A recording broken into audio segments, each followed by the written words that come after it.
Hello बच्चों, कैसे हो आप लोग। ई लर्निंग में आपका फिर से स्वागत है और आज हम कुछ नया पढ़ेंगे, ठीक है, साथ में वो भी। तो क्या पढ़ने वाले हैं आज हम। सबसे पहले पढ़ेंगे शून्य का गुणन प्रगुण। अब ये क्या होता है, देखो इसमें लिखा हुआ है कि अगर हमने कोई भी संख्या चुनी, मान लो 4 चुनी और उसको हमने 4 से गुणा करा तो क्या आया, 0। ऐसे ही 15 को अगर हमने 0 से गुणा करा तो भी क्या आया, 0।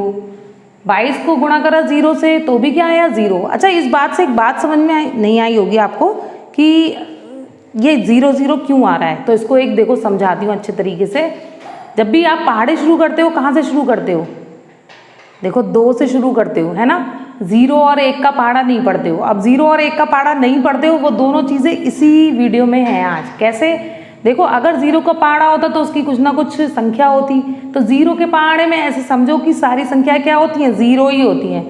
तो इसलिए 0 को किसी से भी गुणा करोगे हमेशा क्या आएगा, 0 ही आएगा। आगे समझ, अब नहीं भूलोगे कि हाँ अरे 0 का पहाड़ा तो होता ही नहीं है, यानी कि अगर हम 0 से किसी भी संख्या को गुणा करेंगे तो वो हमें क्या देगा, 0। और 0 को क्या कहते हैं, शून्य। देखो यहाँ पर इसे शून्य भी लिखा है, वैसे शून्य भी बोल सकते हो, 0 भी बोल सकते हो, आपकी मर्जी है।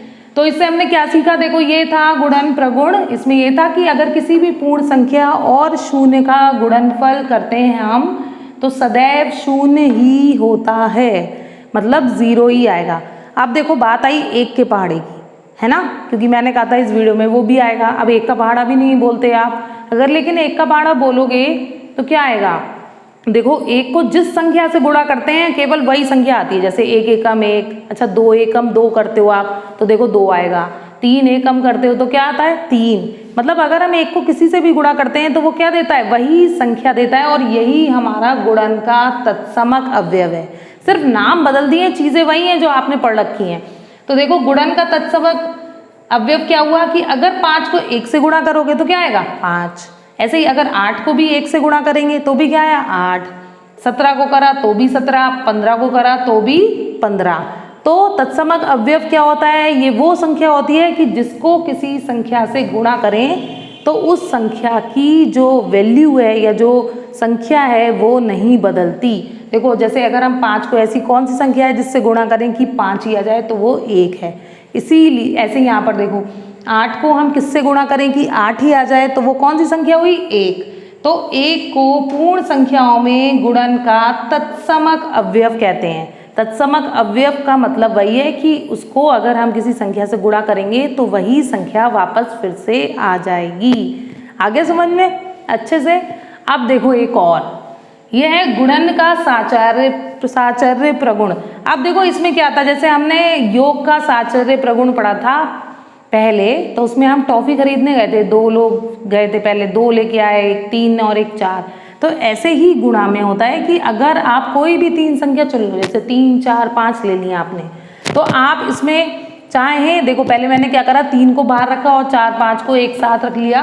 तो अगर जो एक साथ होंगे पहले उनको हमने हल करा तो क्या आया, 20, और 20 को 3 से गुणा करोगे तो क्या आया, 60। ऐसे ही देखो एक बार मैंने 3 और 4 को एक ब्रैकेट में बंद कर लिया और इनकी गुणा कर दी पहले। तो ये देखो ये यहाँ पर लिखा हुआ है, 3 चौक कितने हुए, 12, और 5 को 5 ऐसे लिखा, तो 12 पंजे भी कितने हो गए, 60। तो देखो ये दोनों चीज़ें कैसी आई, बराबर आ रही हैं। और ये दोनों किसके बराबर आई हैं, ये दोनों हमारी आई हैं 60 के बराबर। देखो ठीक है, मतलब कि अगर हम पहले इन दोनों संख्याओं को गुणा करके इससे गुणा करें तो भी हमारा 60 आ रहा है, ऐसे ही इन दोनों को गुणा करने के बाद इससे गुणा करें तो भी क्या आ रहा है, 60।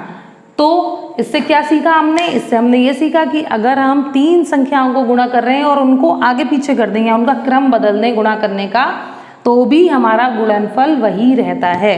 तो देखो यही है कि 3 पूर्ण संख्याओं के सतत गुणन संक्रिया के क्रम परिवर्तित करने पर भी गुणनफल वही रहेगा। और इसको हम क्या कहते हैं, साचर्य प्रगुण। तो ये साचर्य प्रगुण जो है ये आप पहले भी पढ़ चुके हो जोड़ में, अब ये गुणा में आया है। तो चीज़ें वही हैं, बस थोड़ी घुमा फिरा के आ गई हैं। तो मुझे लगता है अच्छे से समझ में आ गया होगा, है ना ये सब। तो इसको अच्छे से पढ़ लेना, रिवाइज कर लेना। मिलेंगे अगली वीडियो में।